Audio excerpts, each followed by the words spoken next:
سورہ القصص رکوع نمبر 3 تلاوت. ولما توجه تلقاء مدين قال عسى ربي أن يهديني سواء السبيل ولما ورد ماء مدين وجد عليه أمة من الناس يسقون ووجد من دونهم امرأتين تزودان قال ما خطبكما قالتا لا نسقي حتى يصدر الرعاء وأبونا شيخ كبير فسقى لهما ثم تولى إلى الظل فقال رب إني لما أنزلت إلي من خير فقير فجاءته إحداهما تمشي على استحياء قالت إن أبي يدعوك ليجزيك أجر ما سقيت لنا فلما جاءه وقص عليه القصص قال لا تخف نجوت من القوم الظالمين قالت إحداهما يا أبت استأجره إن خير من استأجرت القوي الأمين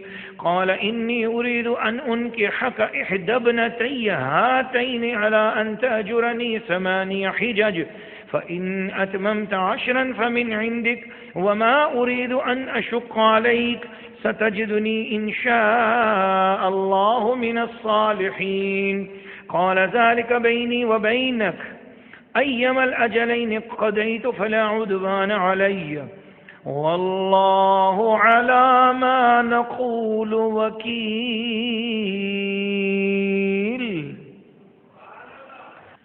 سورہ القصص رکوع نمبر 3 ترجمہ کنز الایمان. اور جب مدین کی طرف متوجہ ہوا کہا قریب ہے کہ میرا رب مجھے سیدھی راہ بتائے. اور جب مدین کے پانی پر آیا وہاں لوگوں کے ایک گروہ کو دیکھا کہ اپنے جانوروں کو پانی پلا رہے ہیں اور ان سے اس طرف 2 عورتیں دیکھیں کہ وہ اپنے جانوروں کو روک رہی ہیں. موسیٰ علیہ السلام نے فرمایا تم دونوں کا کیا حال ہے؟ وہ بولی ہم پانی نہیں پلاتے جب تک سب چروائے پلا کر پھیر نہ لے جائیں اور ہمارے باپ بہت بوڑھے ہیں. تو موسیٰ نے ان دونوں کے جانوروں کو پانی پلا دیا، پھر سایہ کی طرف پھرا، عرض کی ہے میرے رب میں اس کھانے کا جو تو میرے لیے اتارے محتاج ہوں. تو ان دونوں میں سے ایک اس کے پاس آئی شرم سے چلتی ہوئی، بولی میرا باپ تمہیں بلاتا ہے کہ تمہیں مزدوری دے اس کی جو تم نے ہمارے جانوروں کو پانی پلایا ہے. جب موسیٰ اس کے پاس آیا اور اسے باتیں کہہ سنائی، اس نے کہا ڈریے نہیں، آپ بچ گئے ہیں ظالموں سے. ان میں کی ایک بولی اے میرے باپ ان کو نوکر رکھ لو، بے شک بہتر نوکر وہ جو طاقتور امانت دار ہو. کہا میں چاہتا ہوں کہ اپنی دونوں بیٹیوں میں سے ایک تمہیں بیاہ دوں اس مہر پر کہ تم 8 برس میری ملازمت کرو، پھر اگر پورے 10 برس کر لو تو تمہاری طرف سے ہے اور میں تمہیں مشقت میں ڈالنا نہیں چاہتا. قریب ہے انشاءاللہ تم مجھے نیکوں میں پاؤ گے. موسیٰ نے کہا یہ میرے اور آپ کے درمیان اقرار ہو چکا، میں ان دونوں میں سے جو میعاد پوری کر دوں تو مجھ پر کوئی مطالبہ نہیں اور ہمارے اس کہے پر اللہ کا ذمہ ہے.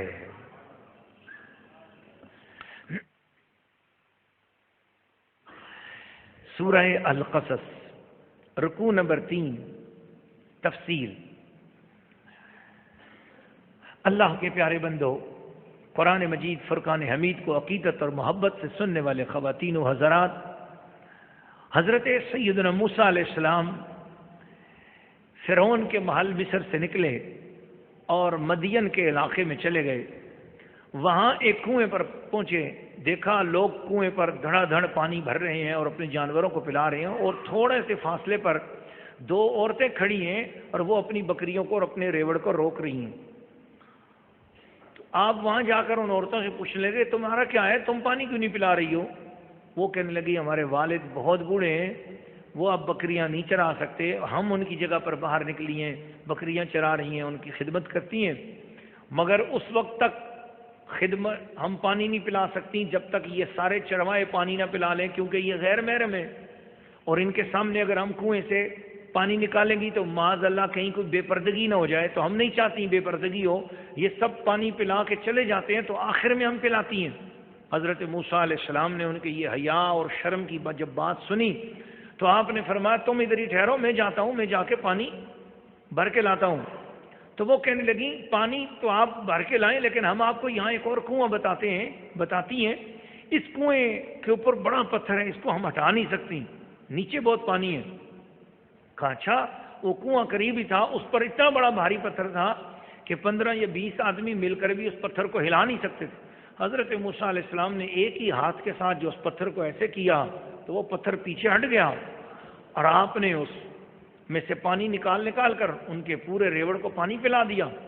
جب وہ پانی پی چکی اور ساری بکریاں سیراب ہو گئیں تو وہ گھر چلی گئیں۔ موسیٰ علیہ السلام پسینہ آیا ہوا تھا، کام کر کے تھکے ہوئے تھے اور اتنا بڑا سفر بھی کر کے آئے تھے، تو بھوک بھی لگ گئی تھی، اس لیے سائے کے کنارے، درخت کے سائے کے نیچے، ایک اسی کنویں کے کنارے ایک درخت تھا، اس کے سائے کے نیچے آپ بیٹھ گئے اور فرمانے لگے رب انی لما انزلت الی من خیر فقیر، یا اللہ جو کھانا تو نے میرے لیے اتارا ہے مجھے اب اس کی ضرورت ہے، تو مجھے کھانا عطا فرما۔ یہ دعا کر ہی رہے تھے، فجاءت ہو احداہما تمشی علی استحیاء، انہی عورتوں میں سے ایک عورت وہ بڑے حیا اور شرم کے ساتھ باپردہ حالت میں ان کے پاس آئی۔ وہ کہنے لگی یہ جوان، میرے ابا جی آپ کو بلا رہے ہیں، جو آپ نے ہماری بکریوں کو پانی پلایا ہے اس کی مزدوری دینا چاہتے ہیں، لہذا آپ ہمارے ساتھ چلو۔ حضرت موسیٰ علیہ السلام نے فرمایا ٹھیک ہے میں چلوں گا، لیکن میں تمہارے آگے آگے چلوں گا، تم میرے پیچھے چلو گی اور مجھے بتاتے جانا ادھر مڑو ادھر مڑو، رستہ تم بتاؤ گی، لیکن تم میرے پیچھے چلو گی، تم میرے آگے نہیں چلو گی۔ تو انہوں نے کہا کیوں، کیا وجہ ہے، میں آگے کیوں نہیں چلوں گی؟ حضرت موسیٰ علیہ السلام نے فرمایا تم نامحرم ہو اور میرے آگے چلو گی، ہو سکتا ہے ہوا کی وجہ سے کپڑا اترے تو تمہارے بدن پر میری نظر پڑے یا تمہارے جسم پر میری نظر پڑے، تو یہ بات خلاف ادب ہے، خلاف حیا ہے، اس لیے میں آگے چلتا ہوں، تم میرے پیچھے چلو اور مجھے تم رستہ بتاتی جاؤ گی۔ یہ کمال امانت ہے نبی کی آنکھ کی، نبی کے حیا کی، نبی کی جوانی کی۔ لوگوں قرآن ابھی نبوت موسیٰ کی بات نہیں ہو رہی، یہ نبوت کے اظہار و اعلان سے پہلے نبی کی جوانی کی بات ہو رہی ہے کہ اس کی جوانی کتنی پاکیزہ ہوتی ہے۔ جی وہ کسی نے محبت والے نے کیا کہا کہ کوئی مثل نہیں جانی دی، سب مل کر پڑھیں، کوئی مثل نہیں جانی دی، کوئی مثل نہیں جانی دی،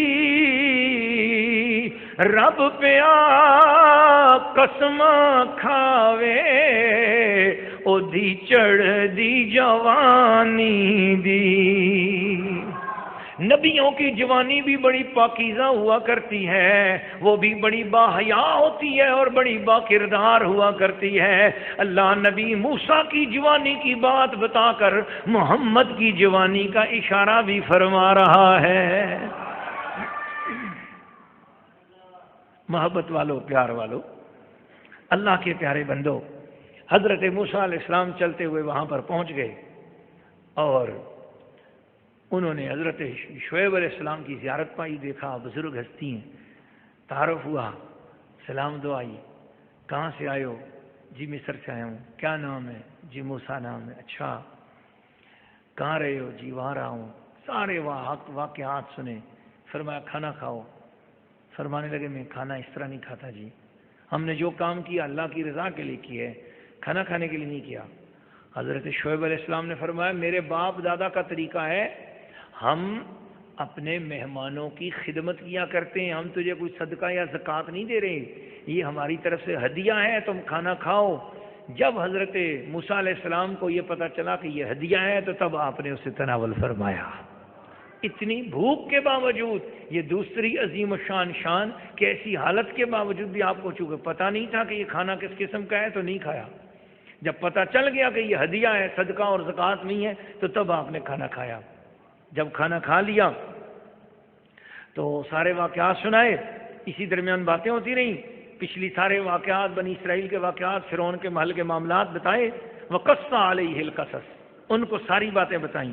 تو یہاں سے ایک بات اور پتہ چلتی ہے کہ نبی کی سیرت بیان کرنا نبی کی اپنی سنت بھی ہے، اور نبی کی سیرت سننا یہ بھی نبی کی سنت ہے، کیونکہ سنانے والا موسیٰ، سننے والے شعیب علیہ السلام، دونوں نبی ہیں۔ سبحان اللہ۔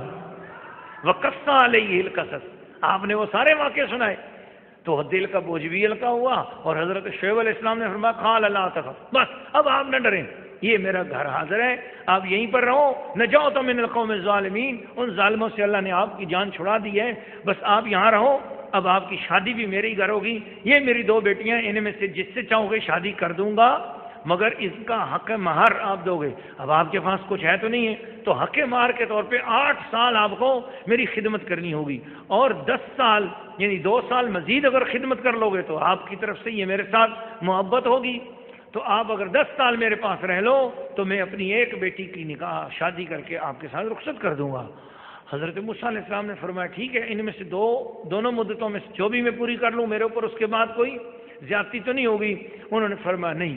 پھر اللہ ہمارے درمیان وکیل ہے، یہ بات طے ہو گئی، اور اس کے بعد حضرت موسیٰ علیہ السلام نے حضرت شعیب علیہ السلام کے گھر میں رہنا شروع کر دیا، اور وہیں پر رہ رہے ہیں، اور 10 سال تک وہیں پر آپ نے حضرت شعیب علیہ السلام کی خدمت کی۔ حضرت شعیب علیہ السلام کے ہاں جس وقت وہ 10 سال پورے ہوئے تو نکاح کا وقت آیا، تو آپ نے فرمایا ہماری طرف سے بھی آپ کو کوئی تحفہ ملنا چاہیے، کیونکہ آپ ہمارے داماد بننے والے ہو۔ تو آپ نے اپنی بیٹیوں سے کہا بیٹیوں جاؤ، میرے پاس انبیاء کی نشانیوں میں سے کوئی نشانیاں ہیں، اور انبیاء جو اپنے ہاتھوں میں عصا اور ڈنڈے پکڑا کرتے تھے، ان میں سے کوئی ڈنڈا لے آؤ، کوئی عصا لے آؤ۔ تو حضرت موسیٰ علیہ السلام کا نکاح جن کے ساتھ ہونا تھا ان کا نام تھا حضرت سیدہ بی بی صفورہ رضی اللہ تعالیٰ عنہ۔